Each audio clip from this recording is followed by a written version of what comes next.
जी next question ਆਪਣੇ ਕੋਲ ਹੈ ਜੀ ਰਿਗਾਰਡਿੰਗ ਦੀ ਰੋਹੇਲਾਸ। ਠੀਕ ਹੈ, ਹੁਣ ਜਿਹੜੇ ਰੋਹੇਲਾ ਟ੍ਰਾਈਬ ਸੀਗੀ ਕਹਿੰਦੇ ਕਿ ਇਹਨਾਂ ਨੇ ਅਫਗਾਨ ਇਨਵੇਡਰਸ ਦੀ ਹੈਲਪ ਕੀਤੀ ਸੀ 1761 ਦੇ ਵਿੱਚ, ਬਟ ਕਿਸ ਬੈਟਲ ਦੇ ਵਿੱਚ ਜੋ ਹੈ ਇਹਨਾਂ ਦੀ ਹੈਲਪ ਕੀਤੀ ਸੀ? ਬਕਸਰ, ਪਲਾਸੀ, ਆਰਕੋਟ ਜਾਂ ਫਿਰ Panipat. The Rohillas helped the Afghan invaders in 1761 in the Battle of Buxar, Plassey, Arcot या फिर पानीपत। बी क्विक, फटाफट आंसर करो।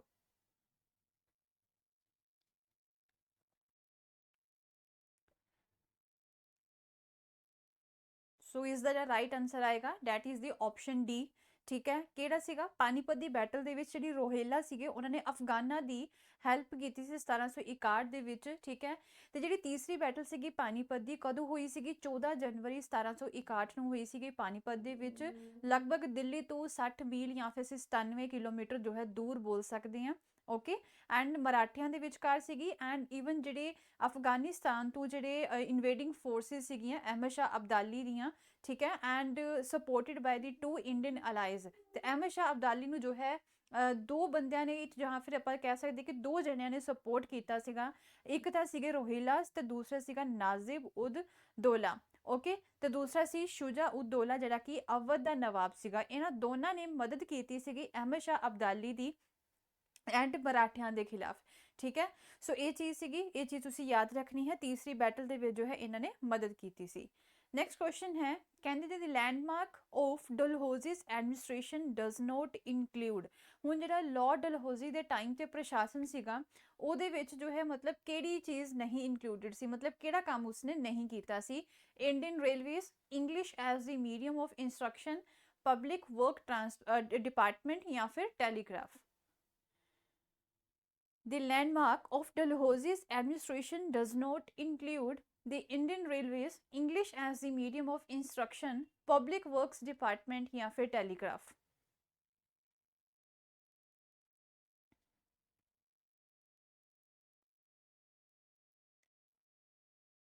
ਸੋ ਲਾਰਡ ਡਲਹੌਜ਼ੀ ਦੀ ਐਡਮਿਨਿਸਟ੍ਰੇਸ਼ਨ ਦੇ ਵਿੱਚ ਜੋ ਹੈ ਕਿਹੜੀ ਚੀਜ਼ ਇਨਕਲੂਡਡ ਨਹੀਂ ਸੀਗੀ? Option B. ਠੀਕ ਹੈ, English as the medium of instruction was note included in the Lord Dalhousie's administration.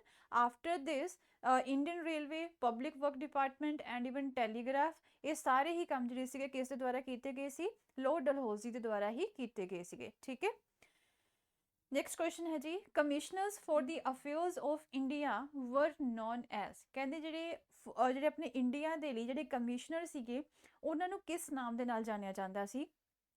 Court of directors, board of directors, board of control या फिर board of the merchants.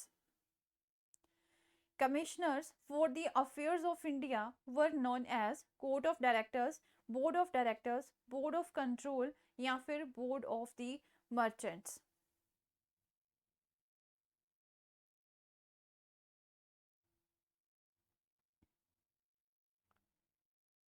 So here the right answer रहेगा जी option C.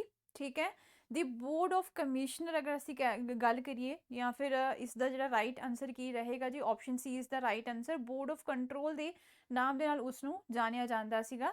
ਦੇ right honourable board of commissioner for the affair of India, ਜਿਸ ਨੂੰ ਅਸੀਂ ਜੋ ਹੈ ਇੰਡੀਅਨ ਬੋਰਡ ਜਾਂ ਫਿਰ ਬੋਰਡ ਆਫ ਕੰਟਰੋਲ ਵੀ ਕਹਿੰਦੇ ਸੀਗੇ। ਇਹ ਕੀ ਸੀ? ਜਿਹੜੀ ਯੂਕੇ ਦੇ ਵਿੱਚ ਸਰਕਾਰ ਸੀਗੀ ਉਹਨਾਂ ਦਾ ਹੀ ਇੱਕ ਹਿੱਸਾ ਸੀ। ਤੇ ਐਂਡ ਇਹਨਾਂ ਦਾ ਮਤਲਬ ਕੰਮ ਕੀ ਸੀਗਾ? ਦੇ ਵਰ responsible for managing the government interest in the British India. ਮਤਲਬ ਇੰਡੀਆ ਦੇ ਵਿੱਚ ਜੋ ਹੈ ਜੋ ਵੀ ਕੰਮ ਸੀਗਾ ਉਸ ਨੂੰ ਦੇਖਣਾ, ਉਸਦੇ ਪ੍ਰਸ਼ਾਸਨ ਨੂੰ ਦੇਖਣਾ, ਐਂਡ ਈਸਟ ਇੰਡੀਆ ਕੰਪਨੀ ਜਿਹੜੀ ਸੀਗੀ ਉਸ ਦੇ ਉੱਪਰ ਨਜ਼ਰ ਰੱਖਣਾ। ਤੇ 1784 ਤੋਂ ਲੈ ਕੇ 1858 ਤੱਕ ਜੋ ਹੈ ਉਹਨਾਂ ਨੂੰ ਇਹ ਕੰਮ ਸੌਂਪਿਆ ਗਿਆ ਸੀਗਾ। ਓਕੇ, ਸੋ ਇਹਨਾਂ ਵਿੱਚੋਂ ਜੋ ਹੈ ਫ੍ਰੈਂਚ ਸੈਟਲਮੈਂਟ ਕਿਹੜੀ ਨਹੀਂ ਹੈ? ਮਤਲਬ ਆਈ ਮੀਨ ਟੂ ਸੇ ਕਿ ਫ੍ਰੈਂਚ ਜਿਹੜੀਆਂ ਫੈਕਟਰੀ ਸੀਗੀਆਂ ਇਹਨਾਂ ਦੇ ਵਿੱਚੋਂ ਕਿਸ ਜਗ੍ਹਾ ਤੇ ਨਹੀਂ ਸੀ? ਪੁਡੂਚੇਰੀ, ਮਾਹੇ, ਗੋਆ ਜਾਂ ਫਿਰ Chandan Nagar.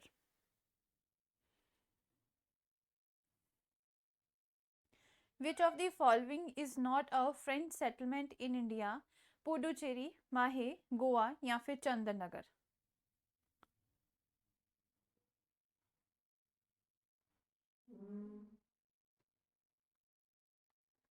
So right answer option C, ठीक है। गोवा जो है एक ही सी एक पोर्तुगीज कॉलोनी सीगी एंड पोर्तुगीज ओवरसीज टैरीटरी सीगी ये एंड ये जो है लगभग 450 साल तक जो है उन्होंने कोल रही है। फिर बाद ਵਿੱਚ जो है 1961 ਦੇ ਵਿੱਚ ਇੰਡੀਆ ਨੇ ਇਸ ਨੂੰ ਅਨੈਕਸ ਕਰ ਲਿਆ ਸੀਗਾ। ਤਾਂ ਆਪਸ਼ਨ ਸੀ ਜੋ ਹੈ ਗੋਆ ਨੂੰ ਛੱਡ ਕੇ ਬਾਕੀ ਪੁਡੂਚੇਰੀ ਮਾਹੀ ਹੋ ਗਿਆ ਚੰਦਨ ਨਗਰ ਹੋ ਗਿਆ these all were the French settlement ਠੀਕ ਹੈ। ਸੋ ਇਸ ਕੁਐਸਚਨ ਦਾ ਰਾਈਟ ਆਨਸਰ ਹੈਗਾ ਜੀ ਗੋਆ। ਸੋ ਅਲ ਹਿਲਾਲ ਕੀ ਸੀਗਾ? ਅਲ ਹਿਲਾਲ ਤੁਸੀਂ ਇਹ ਵਰਡ ਸੁਣਿਆ ਹੋਏਗਾ। ਅਲ ਹਿਲਾਲ ਦਾ ਕੀ ਮਤਲਬ ਹੈ? ਇੱਕ ਮੌਸਕ ਹੈ, ਜਰਨਲ ਹੈ ਜਾਂ ਫਿਰ ਨਿਊਜ਼ਪੇਪਰ ਹੈ, ਮਦਰਸਾ ਹੈ ਜਾਂ ਫਿਰ ਇਹ ਗਾਰਡਨ ਹੈ। What is Al Hilal?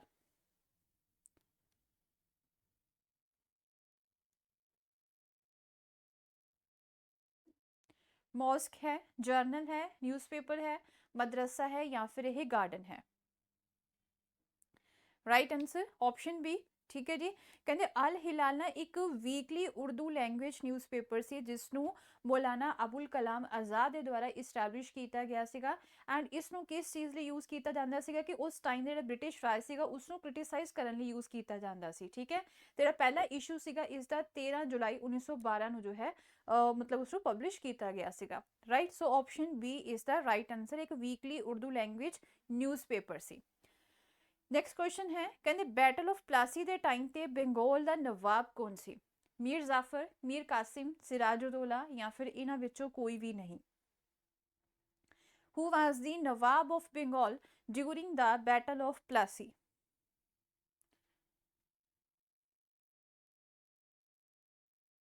Who was the Nawab of Bengal during the Battle of Plassey?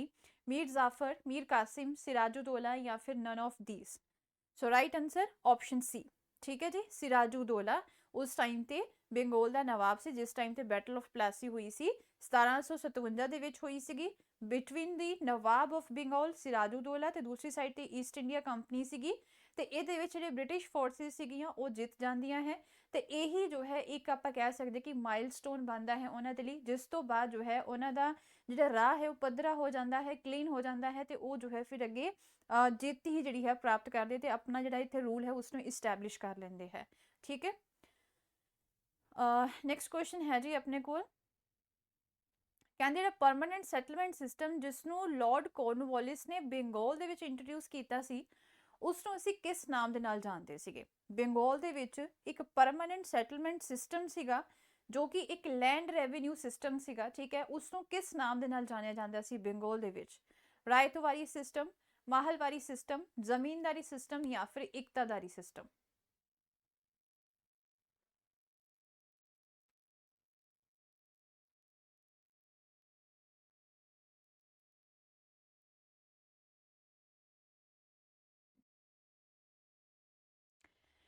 So the right answer should be the option C, that is the zamindari system. ठीक है जी। सो ਜ਼ਮੀਂਦਾਰੀ ਸਿਸਟਮ ਜੋ ਹੈ ਇਸ ਨੂੰ ਲਾਰਡ ਕੌਰਨਵਾਲਿਸ ਦੇ ਦੁਆਰਾ introduce ਕੀਤਾ ਗਿਆ ਸੀ 1793 ਦੇ ਵਿੱਚ ਪਰਮਾਨੈਂਟ ਸੈਟਲਮੈਂਟ ਐਕਟ ਦੇ ਥਰੂ ਐਂਡ ਇਸ ਨੂੰ ਬੰਗਾਲ, ਬਿਹਾਰ, ਉੜੀਸਾ ਤੇ ਵਾਰਾਣਸੀ ਦੇ ਵਿੱਚ ਜੋ ਹੈ ਇੰਟਰੋਡਿਊਸ ਕੀਤਾ ਗਿਆ ਸੀਗਾ ਤੇ ਇਹਦੇ ਵਿੱਚ ਜਿਹੜੇ ਜ਼ਮੀਂਦਾਰ ਹੁੰਦੇ ਸੀਗੇ ਉਹ ਜੋ ਹੈ ਮਤਲਬ ਇੱਕ ਖੁਦ ਓਨਰ ਹੁੰਦੇ ਸੀਗੇ ਲੈਂਡ ਦੇ ਤੇ ਉਹਨਾਂ ਨੂੰ ਹੱਕ ਦਿੱਤਾ ਹੁੰਦਾ ਸੀਗਾ ਕਿ ਉਹਨਾਂ ਨੇ ਜੋ ਹੈ ਰੈਂਟ ਕਲੈਕਟ ਕਰਨਾ ਹੈ ਫਰੋਮ ਦੀ ਪੀਜ਼ੈਂਟਸ। ਠੀਕ ਹੈ। So it was a land revenue system and ਉਸਦਾ ਫਿਰ ਕੁਝ ਹਿੱਸਾ ਜਿਹੜਾ ਹੈ ਉਹ ਬ੍ਰਿਟਿਸ਼ਰਸ ਨੂੰ ਦੇਣਾ ਹੈ ਇਹਨਾਂ ਨੇ ਕਲੈਕਟ ਕਰਕੇ। ਸੋ this is non as the ਜ਼ਮੀਂਦਾਰੀ system. Next question is the office of the Governor General of India was created by the governor general of India ਦਾ ਜਿਹੜਾ ਆਫਿਸ ਹੈ ਉਸ ਨੂੰ ਕਿਸ ਦੇ ਦੁਆਰਾ ਕ੍ਰੀਏਟ ਕੀਤਾ ਗਿਆ ਸੀ? ਕਿਸ ਐਕਟ ਦੇ ਦੁਆਰਾ, ਕਿਸ ਅਧਿਨਿਯਮ ਦੇ ਦੁਆਰਾ ਜੋ ਹੈ ਇਸ ਨੂੰ ਕ੍ਰੀਏਟ ਕੀਤਾ ਗਿਆ ਸੀ? 1833, 58, ਚਾਰਟਰ ਐਕਟ ਆਫ 1833 ਜਾਂ ਫਿਰ 1813।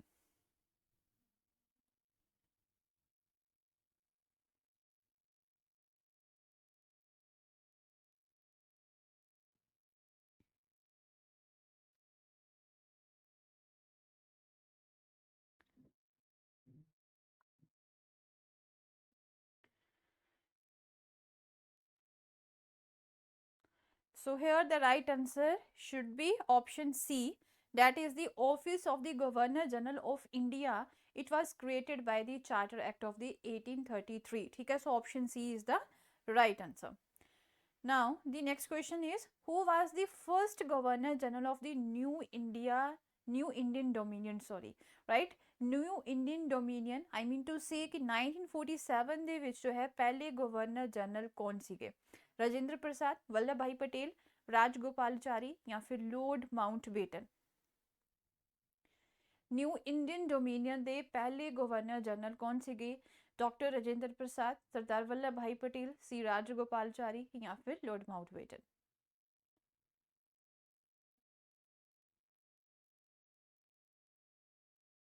So here the right answer should be the option D, ठीक है। लास्ट गवर्नर जनरल या फिर लास्ट वाइसराय ऑफ इंडिया कौन ਸੀਗੇ? ਲੋਰਡ ਮਾਊਂਟਬੇਟਨ ਸੀਗੇ। ਐਂਡ ਜਦੋਂ ਇੰਡੀਆ ਆਜ਼ਾਦ ਹੋਇਆ ਸੀਗਾ, ਰਾਈਟ, ਉਸ ਦੇ ਜਿਹੜੇ ਪਹਿਲੇ ਆਪਾਂ ਗਵਰਨਰ ਜਨਰਲ ਦੀ ਗੱਲ ਕਰੀਏ ਤਾਂ ਉਹ ਵੀ ਜੋ ਹੈ ਉਸ ਟਾਈਮ ਤੇ ਲੋਰਡ ਮਾਊਂਟਬੇਟਨ ਹੀ ਸੀ। ਇਹ ਤੁਸੀਂ ਯਾਦ ਰੱਖਣਾ ਹੈ ਸਭ ਨੇ, ਠੀਕ ਹੈ।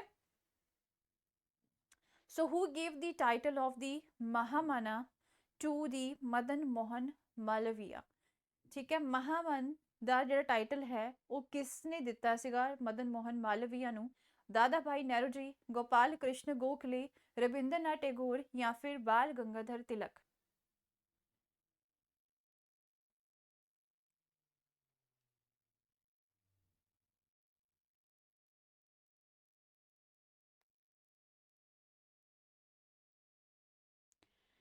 सो here the right answer should be the option C, ठीक है। मदन मोहन मालवीय जो थे ਉਹ ਕੌਣ ਸੀਗੇ? ਮੋਸਟ ਪ੍ਰੋਮੀਨੈਂਟ ਲੀਡਰ ਸੀਗੇ ਇੰਡੀਅਨ ਨੈਸ਼ਨਲ ਕਾਂਗਰਸ ਦੇ। ਐਂਡ ਉਹਨਾਂ ਨੂੰ ਜੋ ਹੈ ਬਨਾਰਸ ਹਿੰਦੂ ਯੂਨੀਵਰਸਿਟੀ ਦੇ ਫਾਊਂਡਰ ਦੇ ਤੌਰ ਤੇ ਵੀ ਜੋ ਹੈ ਯਾਦ ਕੀਤਾ ਜਾਂਦਾ ਹੈ, ਜੋ ਕਿ ਵਾਰਾਣਸੀ ਦੇ ਵਿੱਚ ਫਾਊਂਡ ਕੀਤੀ ਸੀ ਉਹਨਾਂ ਨੇ 1916 ਦੇ ਵਿੱਚ।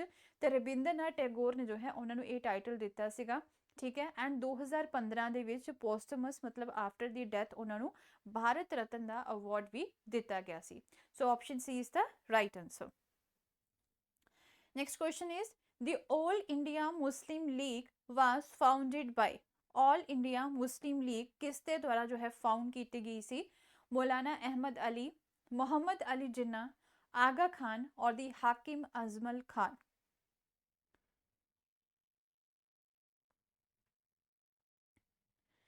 The All India Muslim League was founded by मौलाना अहमद अली, मोहम्मद अली जिन्ना, आगा खान या फिर हाकिम अजमल खान।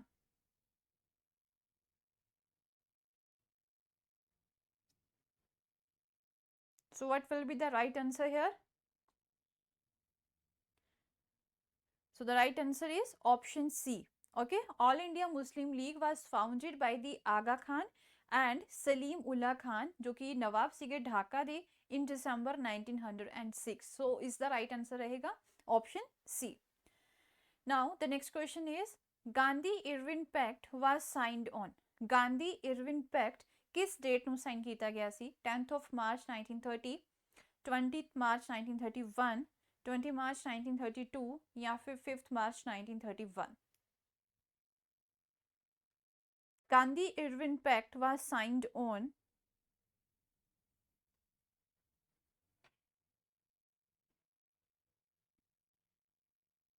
बी क्विक, फटाफट आंसर करो। So here the right answer should be the option D, that is on 5th of March 1931 Gandhi-Irwin Pact was a political agreement that was signed by the Mahatma Gandhi and the Lord Irwin, that was the Viceroy of India, okay, before the second round table conference in London। Actual ਦੇ ਵਿੱਚ ਕੀ ਹੋਇਆ ਸੀਗਾ ਕਿ ਜਿਹੜੀ round table conferences ਕਰਵਾਈਆਂ ਜਾ ਰਹੀਆਂ ਸੀ ਉਸ ਦੇ ਵਿੱਚ ਇੰਡੀਅਨ ਨੈਸ਼ਨਲ ਕਾਂਗਰਸ ਨੇ ਹਿੱਸਾ ਨਹੀਂ ਲਿਆ ਸੀਗਾ, ਜਿਹੜੀ ਆਪਣੀ ਫਰਸਟ ਰਾਉਂਡ ਟੇਬਲ ਕਾਨਫਰੰਸ ਹੋਈ ਸੀਗੀ। ਬਟ ਇਹਨਾਂ ਤੋਂ ਬਿਨਾਂ ਜੋ ਹੈ ਕੁਝ ਵੀ ਉੱਥੇ ਪੋਸੀਬਲ ਨਹੀਂ ਸੀ, ਰਾਈਟ। ਤੇ ਜੋ ਹੈ ਫਿਰ ਇਹਨਾਂ ਨੂੰ ਮਨਾਉਣ ਦੇ ਲਈ ਇੱਥੇ ਗਾਂਧੀ ਇਰਵਿਨ ਪੈਕਟ ਜਿਹੜਾ ਸੀ ਉਹ ਸਾਈਨ ਕੀਤਾ ਗਿਆ ਸੀਗਾ, ਸੋ ਡੈਟ ਕਿ ਜੋ ਇੰਡੀਅਨ ਨੈਸ਼ਨਲ ਕਾਂਗਰਸ ਹੈ ਉਹ ਵੀ ਸੈਕੰਡ ਰਾਉਂਡ ਟੇਬਲ ਕਾਨਫਰੰਸ ਦੇ ਵਿੱਚ ਜੋ ਹੈ ਹਿੱਸਾ ਲੈ ਲੈਣ। ਸੋ ਡੈਟ ਇਜ਼ ਵਾਈ ਜੋ ਹੈ ਇਸ ਨੂੰ 5th ਮਾਰਚ 1931 ਨੂੰ ਸਾਈਨ ਕੀਤਾ ਗਿਆ ਸੀ। Next question is ring fence policy is associated with. Ring fence policy किस दे नाल रिलेटेड है? आई थिंक ऑलरेडी आप क्वेश्चन कर भी चुके हैं। Henry Lawrence, Dalhousie, Warren Hastings या फिर Lord Clive.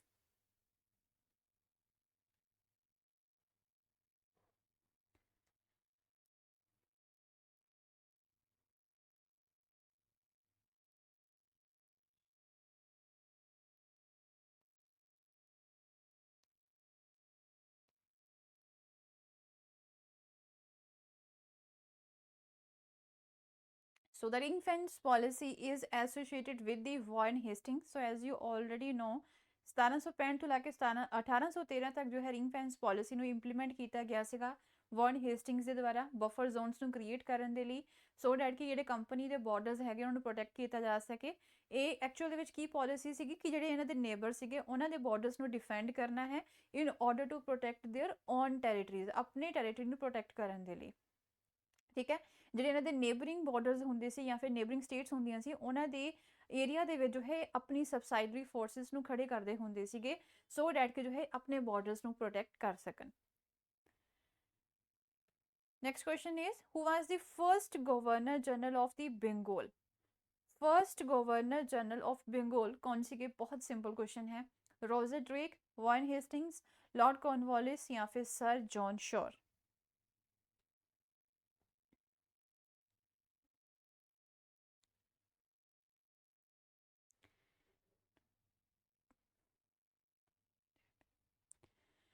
Who was the first Governor General of the Bengal? Roger Drake, Warren Hastings, Lord Cornwallis या फिर Sir John Shore? So here the right answer should be the option B. ठीक है, that is the Warren Hastings जो है पहले governor general ਸੀਗੇ ਬੰਗਾਲ ਦੇ ਤੇ ਈਵਨ ਜੋ ਹੈ ਜਿਹੜਾ ਰੈਗੂਲੇਟਿੰਗ ਐਕਟ ਪਾਸ ਹੋਇਆ ਸੀ 1773 ਦਾ ਉਹਦੇ ਵਿੱਚ ਜੋ ਹੈ ਇਸ ਪ੍ਰੋਵੀਜ਼ਨ ਨੂੰ ਐਡ ਕੀਤਾ ਗਿਆ ਸੀਗਾ ਜਦ ਕਿ ਜਿਹੜਾ ਗਵਰਨਰ ਹੈ ਬੰਗਾਲ ਦਾ ਉਹ ਗਵਰਨਰ ਜਨਰਲ ਹੋਏਗਾ। ਨਾਲ ਉਸ ਨੂੰ 4 ਕਾਉਂਸਲਰ ਦਿੱਤੇ ਜਾਣਗੇ ਜਿਹੜੇ ਕਿ ਉਸਦੀ ਸਪੋਰਟ ਕਰਨਗੇ। ਕਿੱਥੇ ਬੈਠਣਗੇ? ਫੋਰਟ ਵਿਲੀਅਮ ਕਲਕੱਤਾ ਦੇ ਵਿੱਚ ਜੋ ਹੈ ਬੈਠਣਗੇ ਐਂਡ ਇਸ ਨੂੰ ਜੁਆਇੰਟਲੀ ਕੀ ਕਿਹਾ ਜਾਏਗਾ? ਗਵਰਨਰ ਜਨਰਲ ਇਨ ਕਾਉਂਸਲ ਕਿਹਾ ਜਾਏਗਾ। ਤੇ ਲਾਰਡ ਵਾਰਨ ਹੇਸਟਿੰਗ ਜਿਹੜੇ ਸੀਗੇ ਪਹਿਲੇ ਗਵਰਨਰ ਜਨਰਲ ਸੀਗੇ ਬੰਗਾਲ ਦੇ। Next question is, can the Cripps mission visited India during the term of which of the following viceroy? ਜਦੋਂ क्रिप्स मिशन इंडिया आया सी उस टाइम ते जो है वायसराय कौन सी? इरविन, विलिंगटन, लिनलिथगो या फिर वेवल?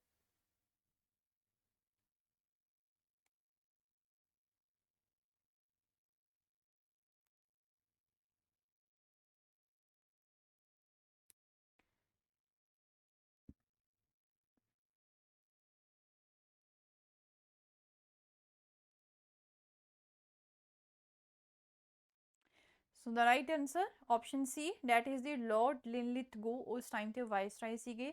ਕਦੋਂ ਆਇਆ ਸੀਗਾ? ਮਾਰਚ 1942 ਦੇ ਵਿੱਚ ਕ੍ਰਿਪਸ ਮਿਸ਼ਨ ਇੰਡੀਆ ਆਇਆ ਸੀ ਇੰਡੀਆ ਦੀ ਕੋਆਪਰੇਸ਼ਨ ਨੂੰ ਸਿਕਿਉਰ ਕਰਨ ਦੇ ਲਈ ਤੇ ਜਿਹੜੇ ਬ੍ਰਿਟਿਸ਼ਰਸ ਦੇ ਵਾਰ ਐਫਰਟਸ ਹੈਗੇ ਆ ਠੀਕ ਆ ਉਹਨਾਂ ਦੀ ਸਪੋਰਟ ਲੈਣ ਦੇ ਲਈ ਰਾਈਟ ਐਂਡ ਉਹ ਜਿਹੜੇ ਇੰਡੀਅਨ ਲੀਡਰ ਸੀਗੇ ਉਹਨਾਂ ਦੇ ਨਾਲ ਜੋ ਹੈ ਨੈਗੋਸ਼ੀਏਟ ਕਰਨਾ ਚਾਹੁੰਦੇ ਸੀਗੇ ਤੇ ਇਸ ਮਿਸ਼ਨ ਨੂੰ ਜਿਹੜਾ ਹੈਡ ਕਰਨ ਵਾਲਾ ਪਰਸਨ ਸੀਗਾ ਸਰ ਸਟੈਫੋਰਡ ਕ੍ਰਿਪਸ ਤੇ ਉਸ ਟਾਈਮ ਤੇ ਲਿਨਲਿਥਗੋ ਵਾਇਸਰਾय ਸੀ ਜਿਸ ਟਾਈਮ ਤੇ ਕ੍ਰਿਪਸ ਮਿਸ਼ਨ ਇੰਡੀਆ ਆਇਆ ਸੀ।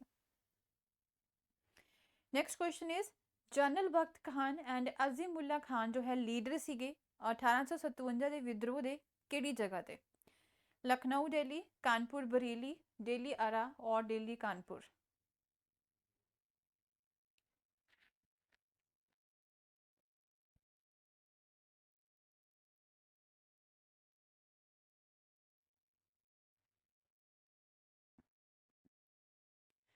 General Bakht Khan and the Azimullah Khan were the leaders of the revolt of 1857 at ਕਿੱਥੇ ਕਿੱਥੇ ਜੋ ਹੈ ਲੀਡਰ ਸੀਗੇ? ਸੋ ਦੇ ਵਰ ਲੀਡਰਸ ਐਟ ਦੀ ਕੀ ਆਏਗਾ ਜੀ? Option D, that is Delhi ਦੇ ਵਿੱਚ ਤੇ ਕਾਨਪੁਰ ਦੇ ਵਿੱਚ। ਠੀਕ ਹੈ, ਜਨਰਲ ਬਖਤ ਖਾਨ ਦਿੱਲੀ ਦੇ ਵਿੱਚ ਸੀਗੇ, ਅਜ਼ੀਮੁल्ला ਖਾਨ ਜੋ ਹੈ ਕਾਨਪੁਰ ਦੇ ਵਿੱਚ ਸੀਗੇ। ਸੋ ਬਾਕੀ ਲੀਡਰਸ ਵੀ ਦੇਖ ਲੈਂਦੇ ਆ। ਅਗਰ ਅਸੀਂ ਸੈਂਟਰਸ ਦੀ ਗੱਲ ਕਰੀਏ ਤੇ ਦਿੱਲੀ ਦੇ ਵਿੱਚ ਜੋ ਹੈ ਇੱਕ ਤਾਂ ਬਹਾਦਰ ਸ਼ਾਹ ਸੀਗੇ, ਬਹਾਦਰ ਸ਼ਾਹ ਜੋ ਕਿ ਮੁਗਲ ਲੀਡਰ ਸੀਗੇ, ਲਾਸਟ ਮੁਗਲ ਲੀਡਰ ਹੋ ਗਏ ਤੇ ਦੈਨ ਜੋ ਹੈ ਇੱਥੇ ਜਨਰਲ ਬਖਤ ਖਾਨ ਸੀਗੇ। ਠੀਕ ਹੈ, ਕਾਨਪੁਰ ਦੇ ਵਿੱਚ Nana Sahib, Tantia Tope, Azimullah Khan. And if we talk about the Jhansi ਇੱਥੇ ਜੋ ਹੈ ਰਾਣੀ ਲక్ష్ਮੀ ਬਾਈ ਸੀ। ਲਖਨਊ ਦੇ ਵਿੱਚ ਬੇਗਮ ਹਜ਼ਰਤ ਮਹਿਲ ਤੇ ਮੌਲਵੀ ਅਹਿਮਦੁੱਲਾ। ਬਰੇਲੀ ਦੇ ਵਿੱਚ ਖਾਨ ਬਹਾਦਰ ਖਾਨ ਐਂਡ ਅਰਾ ਦੇ ਵਿੱਚ ਜੋ ਹੈ ਕੁੰਵਰ ਸਿੰਘ ਸੀਗੇ। ਠੀਕ ਹੈ, ਸੋ ਇਹ ਸਾਰੇ ਹੀ ਜਿਹੜੇ ਤੁਸੀਂ ਸੈਂਟਰ ਆਫ ਰਿਵੋਲਟ ਲੀਡਰਸ ਦੇ ਬਾਰੇ ਯਾਦ ਰੱਖਣਾ ਹੈ। ਸੋ ਇਹਨਾਂ ਦੇ ਵਿੱਚ ਜੋ ਹੈ ਕਿਹੜੇ ਲੀਡਰ ਸੀਗੇ ਜਿਹੜੇ ਕਿ ਨੇਪਾਲ ਭੱਜ ਗਏ ਸੀਗੇ? ਤਾਂਤੀਆ ਟੋਪੇ, ਨਾਨਾ ਸਾਹਿਬ, ਮੌਲਵੀ ਅਹਿਮਦੁੱਲਾ, ਬੇਗਮ ਹਜ਼ਰਤ ਮਹਿਲ। Who among the following leaders of the revolt escaped to Nepal? Tantia Tope, Nana Sahib, मौलवी अहमदुल्ला या फिर बेगम हजरत महल?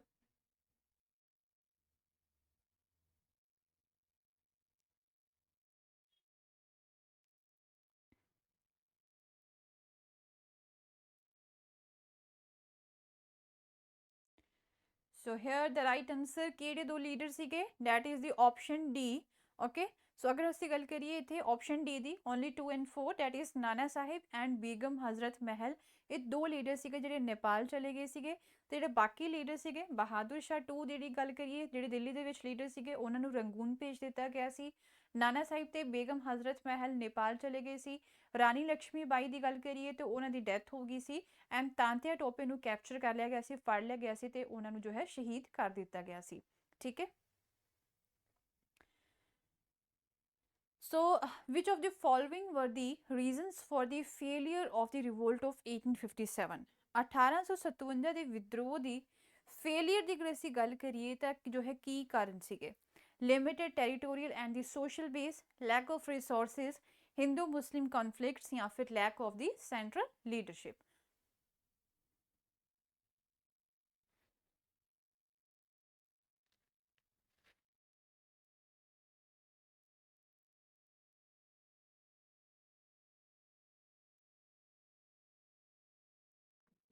So here the right answer option C, that is 1 2 and 4। Hindu Muslim conflict ਤਾਂ ਉਸ ਟਾਈਮ ਤੇ ਹੈ ਹੀ ਨਹੀਂ ਸੀ, ਸਾਰੇ ਇਕੱਠੇ ਕਰਦੇ ਸੀਗੇ, ਮਤਲਬ ਇਕੱਠੇ ਰਹਿੰਦੇ ਸੀ।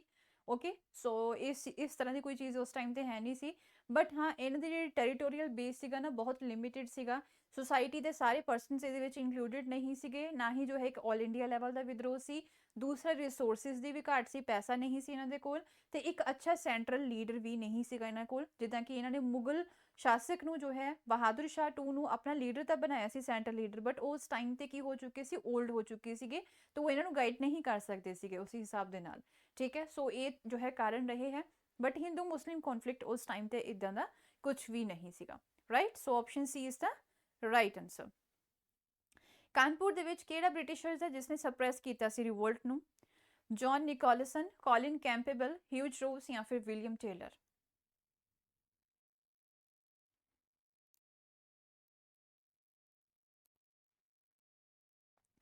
Who among the following Britishers suppressed the revolt at the Kanpur?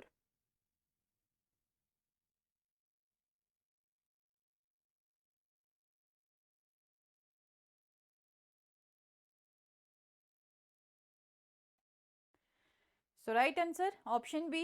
okay, Colin Campbell ਨੇ ਕਾਨਪੁਰ ਦੇ ਵਿੱਚ ਸਪਰੈਸ ਕੀਤਾ ਸੀ। ਬਾਕੀ ਵੀ ਦੇਖ ਲੈਂਦੇ ਆ। ਦਿੱਲੀ ਦੇ ਵਿੱਚ ਕੌਣ ਸੀਗੇ? ਜੌਨ ਨਿਕੋਲਸਨ। ਕਾਨਪੁਰ ਦੇ ਵਿੱਚ ਜੋ ਹੈ ਐਂਡ ਲਖਨਊ ਦੇ ਵਿੱਚ ਕੋਲਿਨ ਕੈਂਪਬੈਲ ਸੀ। ਝਾਂਸੀ ਦੇ ਵਿੱਚ ਹਿਊਜ ਰੋਡ ਸੀਗੇ ਤੇ ਆਰਾ ਦੇ ਵਿੱਚ ਵਿਲੀਅਮ ਟੇਲਰ ਸੀਗੇ। ਠੀਕ ਹੈ, ਸੋ ਇਹਦਾ ਰਾਈਟ ਆਂਸਰ ਰਹੇਗਾ ਜੀ ਆਪਸ਼ਨ ਬੀ। ਕਿਸ ਡੇਟ ਨੂੰ ਜੋ ਹੈ ਵਿਦਰੋਹ ਸਟਾਰਟ ਹੋਇਆ ਸੀ?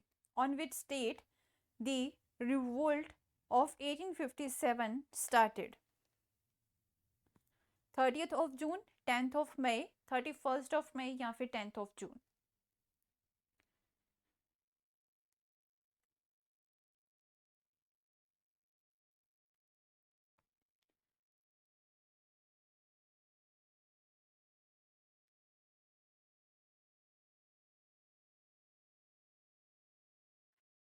So the right answer option B, 10th of May। ठीक है जी, 10th of May ਨੂੰ ਜੋ ਹੈ 1857 ਦਾ ਵਿਦਰੋਹ ਸਟਾਰਟ ਹੋਇਆ ਸੀ। So option B is the right answer। Next question is, which Mughal emperor granted the title of Raja to the famous social and the cultural reformer Raja Ram Mohan Rai? ਕਹਿੰਦੇ ਕਿਹੜਾ Mughal emperor ਸੀ ਜਿਸ ਨੇ ਰਾਜਾ title ਦਿੱਤਾ ਸੀਗਾ ਰਾਮ ਮੋਹਨ ਰਾਏ ਨੂੰ, ਜੋ ਕਿ ਇੱਕ ਸੋਸ਼ਲ ਤੇ ਕਲਚਰਲ ਰਿਫਾਰਮਰ ਸੀਗੇ? ਅਕਬਰ 2, ਸ਼ਾਹ ਆਲਮ 2, ਬਹਾਦਰ ਸ਼ਾਹ 2 ਜਾਂ ਫਿਰ Alamgir 2?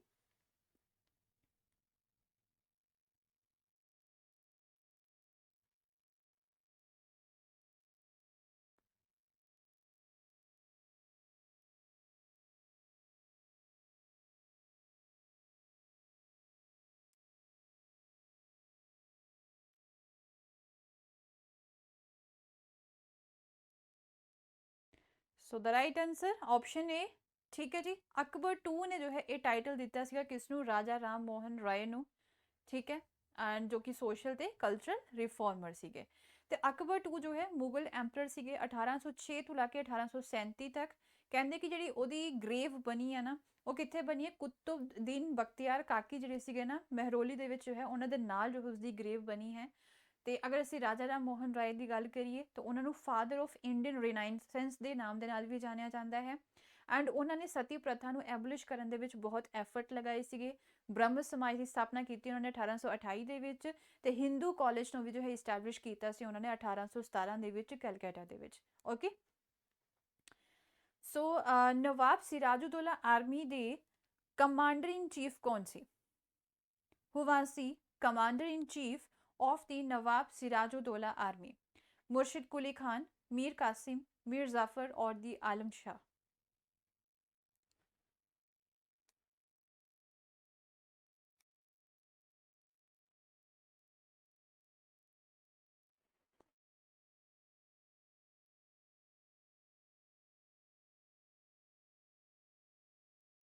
Who was the commander in chief of Nawab Sirajuddaulah army? So the right answer should be the option C, Mir Zafar. Mir Zafar was the commander in chief of the Nawab Sirajuddaullah's army. ठीक है? So the first native state to introduce the military training on the European model, कहते अपने India की केड़ी state सी सब तो पहले जिसने जो है यूरोपियन मॉडल ते बेस ते मिलिट्री ट्रेनिंग देनी स्टार्ट की सी? कश्मीर, मैसूर, गोलकोंडा या फिर Awadh?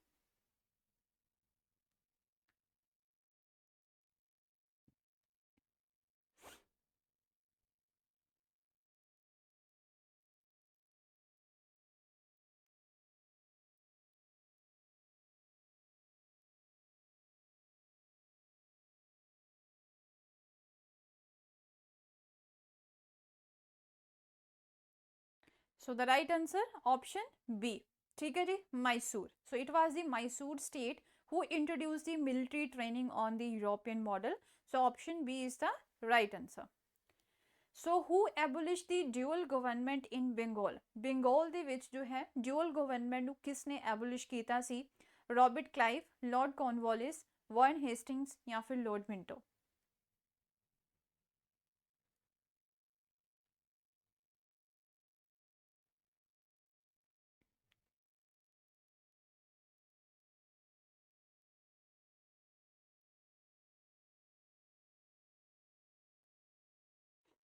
Who abolished the dual government in Bengal?